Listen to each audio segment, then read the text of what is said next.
সাহাবায়ে কেরাম সবাই গেলেন আম্মা জান আয়েশার কাছে, ডাক দিলেন ও মা আয়েশা রাদিয়াল্লাহু তাআলা আনহা, বললেন নবী তো বাহিরে আছে, আপনাদের সাথে মোলাকাত হয় নাই। হয়েছে, তবে আজকের প্রশ্নটা নবীকে করার মতো নয়। কেন? যদি অজান্তে বেয়াদবি হয়ে যায় তাহলে আমাদের ঈমান শেষ হয়ে যাবে। মারে আপনি ফকিহাল উম্মাহ, উম্মতের ফকিহ, সুতরাং আপনার কাছে প্রশ্ন। সবাইকে আমার আম্মা জান আয়েশা পর্দার ভেতর থেকে বললেন প্রশ্ন কি? সবাই জিজ্ঞেস করলেন নবী কার মতো? নবী আপনি হলে বলতেন আমার মতো, এটাই তো বলতেন, কারণ আমারও সুখ আছে, নবীরও সুখ আছে, আমারও হাত আছে, নবীরও হাত আছে। এরকম আমরা যুক্তি দিচ্ছি না। আমার হাত কাটলে রক্ত বের হয়, নবীরও জিহাদের ময়দানে আঘাত পেয়েছে, রক্ত বের হয়েছে। যুক্তিতে বোঝা যায় নবী কার মতো, এটা আমরা বলতাম। কিন্তু আম্মা জান আয়েশা বলে এমন একটা প্রশ্ন করেছ যেই প্রশ্নের উত্তর আমি খুঁজে পাই নাই।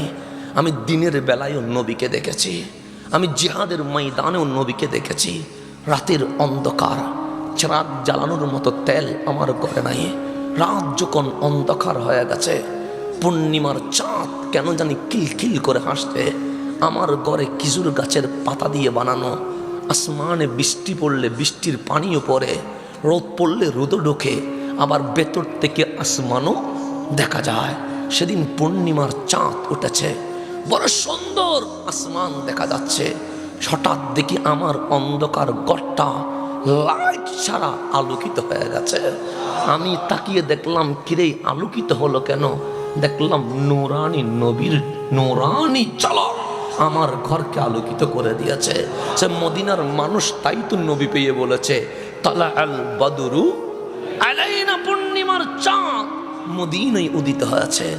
আমি দেখলাম রসুলের নূরের জ্বালা যখন ফুটে উঠেছে। আপনি তো অবাক হয়ে যান, আপনি তো নবীটা কোন ক্যাটাগরিতে দাঁড় করাতে চান? আরে সাহাবায়ে কেরাম বলছে আমার নবী যখন কথা বলতেন দাঁত মোবারকের মাঝখানে একটু গ্যাপ ছিল, যতবার কথা বলতো আমরা চেহারার দিকে তাকিয়ে থাকতাম, ওই দাঁত মোবারকের গ্যাপ দিয়ে নূর বের হয়ে যেত। এটা ছিল রহমতুল্লিল। আমি একবার নবীর দিকে তাকায় বড় চমৎকার লেগে উঠল, আর একবার আসমানের চাঁদের দিকে তাকায় হঠাৎ মনের মধ্যে খেয়াল আসলো সুন্দর কোনটা, পূর্ণিমার চাঁদ না আমার নবীটা? একবার নবীর দিকে তাকায় আর একবার পূর্ণিমার চাঁদের দিকে তাকায়। যখন দুই একবার তাকালাম কেন জানি মনে হলো পূর্ণিমার চাঁদ মেঘের আড়াল হয়ে গেছে। এখন মনে প্রশ্ন, কিরে পূর্ণিমার চাঁদ তুমি মেঘের ভেতরে ঢুকে গেল কেন? আয়েশার মন উত্তর দিচ্ছে পূর্ণিমার চাঁদ আমার নবীর সৌন্দর্যের সামনে লজ্জা পেয়ে গেছে।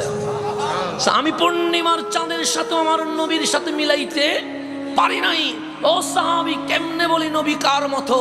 আপনি যদি না বলেন নবী চিনব কেমনে?